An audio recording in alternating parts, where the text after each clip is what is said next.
America की पहल से रूस यूक्रेन के बीच 3 साल से जारी युद्ध अब खत्म होने की तरफ बढ़ता है। ट्रंप और पुतिन के बीच अहम बातचीत हुई, युद्ध विराम को लेकर सहमति बनी।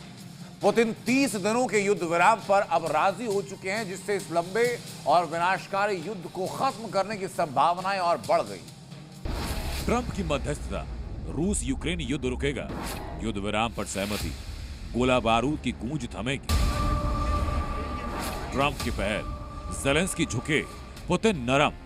जिस युद्ध में हजारों लोगों की जान गई, शहर के शहर खंडहर बन गए, पूरी दुनिया पर असर पड़ा।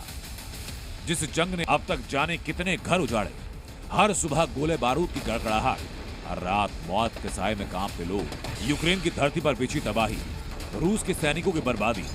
ये एक ऐसा युद्ध जो मानवता को निगलने पर आमादा था।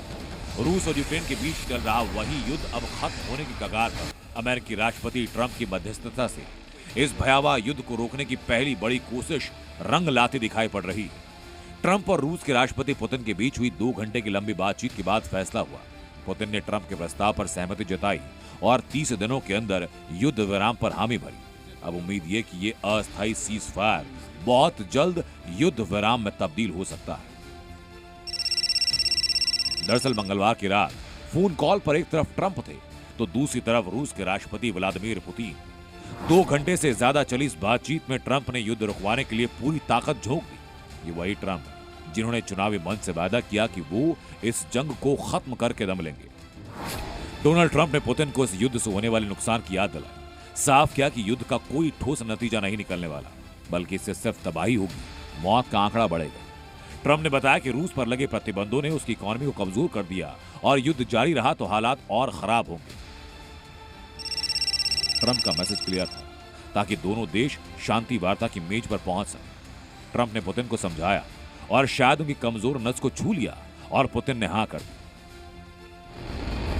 पुतिन, जो अब तक यूक्रेन को घुटनों पर लाने के अड़े थे, ट्रंप के लॉजिक से प्रभावित हुए और अस्थायी युद्ध विराम पर सहमत हुए। लेकिन युद्ध पर लगे 30 दिन के ब्रेक को लेकर कुछ शर्तें भी हैं। मसलन रूस यूक्रेन अगले 30 दिनों तक एक दूसरे के पावर प्लांट पर अटैक नहीं करेंगे। दोनों देश एक दूसरे के 175 युद्ध बंदियों को रिहा करेंगे। रूस 23 गंभीर रूप से जख्मी यूक्रेनी सैनिकों को ज़ेलेंस्की को सौंपेगा और युद्ध रोकने के लिए शांति वार्ता जल्द शुरू होगी। याद कीजिए वो दिन जब व्हाइट हाउस में ज़ेलेंस्की ने ट्रंप को आंखें दिखाई, बातचीत की टेबल छोड़कर निकल गए। हालांकि बाद में गलती का एहसास हुआ, यू टर्न लिया और कहा कि जो ट्रंप कहेंगे वही होगा।